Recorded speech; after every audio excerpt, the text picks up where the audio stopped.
You recognize them. I think the clause you're referring to is to protect the welfare of the United States. Okay, I don't think it's the federal government's role to take care of every citizen. You may call it as a nanny state, I've heard it referred to. I don't believe that that's federal government. The federal government has enumerated, very limited powers as our founders set forth. So these type of mandates, whether they're Washington or if a future legislature were try to do this in Florida, are, I believe, far beyond the realm of this. And I can only imagine if the founders of our country were to see that we are trying to force people to buy a product using taxation. And in the House bill, I'm not sure it made it in the Senate, ultimately jailing. Okay, if you don't do what the Federal Health Choices Commissioner forces you to do, I think they would be rolling over in their graves. May I ask a follow-up, please? You're recognized. Do you realize the United States Army has done a study that shows that 75% of the 17 to 24-year-olds in these United States are unable to participate in military service at the most elemental levels because they are either too obese, they don't have a high school degree that serves them to pass the entrance exam, or they have a criminal record? You're recognized. I'm not aware of that study. Well, there is such a study. You have a follow-up question? Yes. All right, you're recognized. Thank you, Chair. If it is the right and jurisdiction of the United States government to protect the citizens of this country, and if healthcare is in such a crisis that the figure that I just told you is true, and if many of our children are not insured and our citizens are not insured, will that not be an appropriate jurisdictional place for the United States federal government to be to protect our citizens, and to have come up with a bill, a solution that is created over a whole year of discussions and decades of discussions, really, about trying to address our healthcare crisis? You're recognized. Thank you, Mr. Chair. Well, certainly it is the federal government to address a number of these issues, but to enforce their will upon us by a mandate, okay, well, I believe is unconstitutional.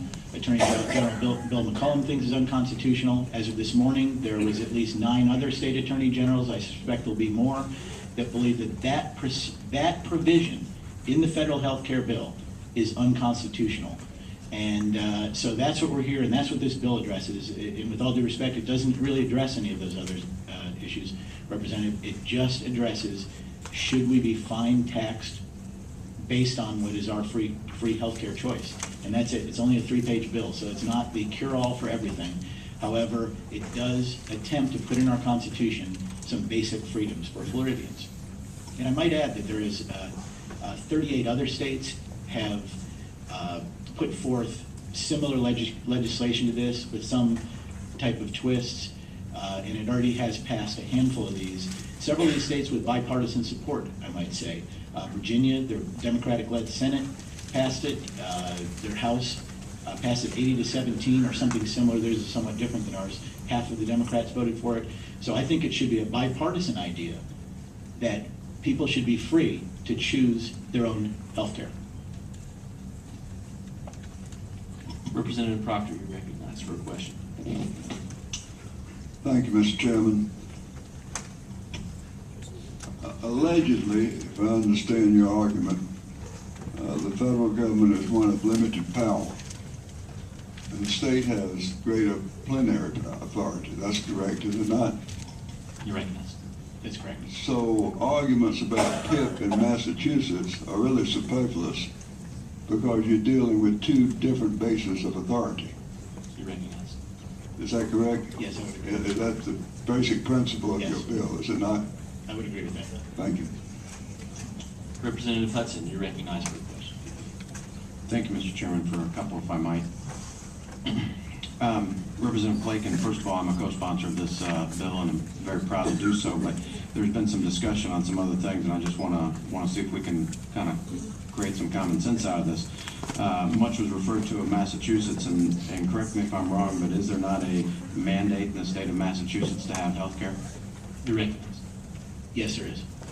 A follow-up? You're recognized. As a result of that mandate, are there still not 4.1% of the population uninsured? You're recognized. That's what the bill analysis says. I'm not sure of that number. I know there are a significant number of uninsured, though. You're recognized. Follow. As a result of that mandate, as a result of the uninsured population, is the state not also completely underwater when it comes to their finances regarding this program? You're recognized. Mr. Chair, well, yes, their state treasurer is has one of the largest concerns. In fact, just the other day, in opining about the federal plan, he seems convinced, based on their experience in Massachusetts, that the federal plan could very well bankrupt the United States or cause disruption in our currency and so on and so forth. You're recognized. Thank you, Mr. Chairman. Representative Blaken, can you think of one plausible, reasonable reason why every citizen in the state of Florida and every elected official in the state of Florida would not want to make sure that we do what's right by our citizens and maintain the financial integrity of this state? You're recognized. No, I cannot. Thank you. Representative Ford, you're recognized for a question. Thank you, Mr. Speaker. I heard just a moment ago a study referred to, and I'm retired military, so I'm concerned about anything that would keep young people from being able to perform military service. That study apparently indicated a lot of our young people are fat, don't graduate from high school, and have a criminal record. I read your resolution. Is there anything in there that would cause any of those three things to occur? You're recognized. Thank you for that question, Representative. It's only 3 pages. Okay, so it's very short. In fact, I think the last page and a half are definitions. The gist of the bill is really the first couple of paragraphs that preserves these basic freedoms. So in town hall meetings I've done, and even here today, it gets drawn into all these other issues. This has nothing to do with that. In fact, I'll go so far as to say, as the Democratic Party, who a lot were pushing for a public option, there's nothing in this bill that prevents the United States government from putting forth a public option. There's nothing. We just think that if Floridians should have the choice to choose that public option, not being forced using the tax code, the IRS, and 17,000 IRS agents, as it came up last night, to force us to do this.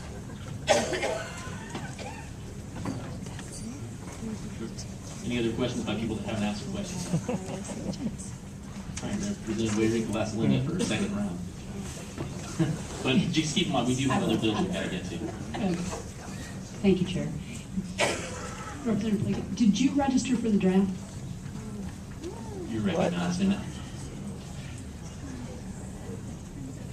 That was the 70s, and I really don't remember. Do we have a federal law that makes young men register for the draft as soon as they turn 18? You're recognized. I believe we do. Is that for the protection and the health and welfare of these United States? You're recognized. I'm not familiar with the intricacies of that law, but again, we're not fining or mandating people to do something. Now, an analogy you brought forth is in World War II, there was a big national movement for war bonds. They thought it would be in the best, that there was the same type of arguments made. At that time, people voluntarily bought war bonds. They weren't forced by the federal government to do so. All right, members, any other questions? All right, members, then we are in public testimony. We have Will Pitts, Republican Liberty Caucus of Florida,